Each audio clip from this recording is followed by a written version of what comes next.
It's the middle of the night. You wake up. The clock says 3 a.m. and your first thought is, something is wrong with me. Why am I awake? Is it stress, bad sleep? Am I broken? Here's the truth. You are not broken. You're remembering. For thousands of years, waking up in the dead of night was not a problem. It was the plan. Your ancestors did it on purpose, every single night.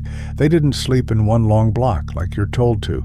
They slept in two, and in between, there was an hour of quiet, waking darkness that we have almost completely forgotten. Let me show you the night you lost. Go back a few hundred years, before electric light, to a normal household, going to bed. They didn't sleep 8 hours straight. Almost nobody did. Instead, they had what they called a first sleep. They'd go to bed not long after dark, maybe 9 or 10, and sleep for about 3 or 4 hours. And then, a little after midnight, they woke up. Naturally, calmly. Not in a panic, just awake. This was completely ordinary. It even had names. The time before was first sleep. The time after was second sleep. A historian named Roger Ekirch spent years digging through old diaries, court records, medical books, and poems. And he found this everywhere. Over 500 references to first sleep and second sleep, in letters, in stories, in everyday speech. The pattern is so old it shows up in Homer's Odyssey thousands of years ago.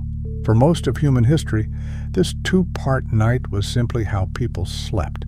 So the obvious question is, what on earth did they do awake in the middle of the night? The answer is beautifully ordinary. Some got up. They'd stir the fire, check on animals, finish a small chore, or slip next door to talk to a neighbor. Many just stayed in bed. And this quiet hour became something precious, a private, dark, undisturbed pocket of time. They prayed. They thought about the dream they'd just had. Couples talked or made love. Some simply lay there in the calm, letting their minds wander. Doctors of the time even gave advice about it. This wasn't a disorder to be fixed. It was a normal part of the night, with its own rhythm and its own uses. Now here is where it stops being just history, and starts being about your body right now. In the early 1990s, a sleep scientist named Thomas Ware ran a remarkable experiment. He took a group of modern people and did something simple. He took away artificial light. For a month, they spent 14 hours every night in darkness. No lamps, no screens. Just night, the way it used to be. At first, they slept in long, heavy stretches, catching up on years of exhaustion. But after a few weeks, something extraordinary happened.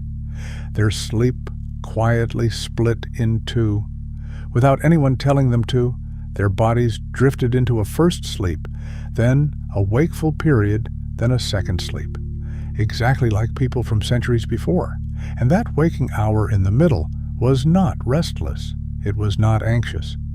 Ware measured their bodies during it. They were flooded with a hormone called prolactin, the same calm, dreamy hormone your body releases during deep relaxation. The people described that midnight hour as peaceful, meditative, a quiet, floating state, somewhere between waking and dreaming. Think about what that means. This isn't just an old custom. It's still inside you. Take away the artificial light and your body remembers the two sleeps within weeks. So the 3 a.m. wake-up, you fear, to your ancestors' biology, that is not a malfunction. That is the door opening on the oldest, quietest room in the human night. But there is one more piece, and it might be the most important of all, because the night wasn't only for sleeping. Long before the two sleeps, humans gained something that changed everything: fire. And fire did something strange to time. It pushed back the darkness and it stretched the day. Suddenly, there were hours after sunset that weren't for hunting or gathering. They were for each other. An anthropologist named Polly Wiesner studied a group of hunter-gatherers and did something clever. She compared what people talked about by day and what they talked about by firelight. at night. By day, the talk was practical. Complaints, gossip, who did what, the business of survival. But at night, around the fire, everything changed. The conversations turned to stories, to people far away, to the spirits, the ancestors, the imagination. The night, lit by fire, was when humans became storytellers. It was when myths were told, songs were sung, and the invisible world was passed from one mind to the next. In a very real sense, human culture was born after dark. The daylight kept us alive. But the firelit night is where we became who we are. So the night was never empty. It was never just unconsciousness. It was layered, sleep, then a waking hour of calm, wrapped around evenings of fire and story. And then, in a blink of history, we erased almost all of it. Cheap artificial light arrived, gas, then electric, and for the first time, the evening didn't have to end. We could push bedtime later and later. We stopped going to sleep at dark, so the night got shorter and squeezed. To fit it all into fewer hours, the two sleeps were crushed together into one solid block. The waking hour in the middle had no room left, so it vanished. Within a couple of generations, people forgot it had ever existed. The words first sleep and second sleep simply dropped out of the language. And the quiet midnight hour, once so normal it filled our poems, got a new name, a frightening one: insomnia. We took an ancient, peaceful part of the night and started treating it like a sickness. So the next time you wake at 3 a.m, try to remember what it really is. It is not proof that something is wrong with you.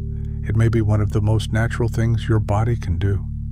You are standing in that old, quiet room your ancestors knew so well. The calm space between two sleeps. The hour of prolactin and drifting thoughts. You don't have to panic. You don't have to fight it. You can just lie there in the dark, the way humans have for thousands of years, and let your mind wander until sleep takes you back. If this changed the way you see something you do every single night, I have more like it. Subscribe, and I'll keep pulling the ordinary apart to show you what's hiding inside it. You were told to sleep in one block, straight through, but your body still remembers the older way. 2 sleeps, and a secret hour in between.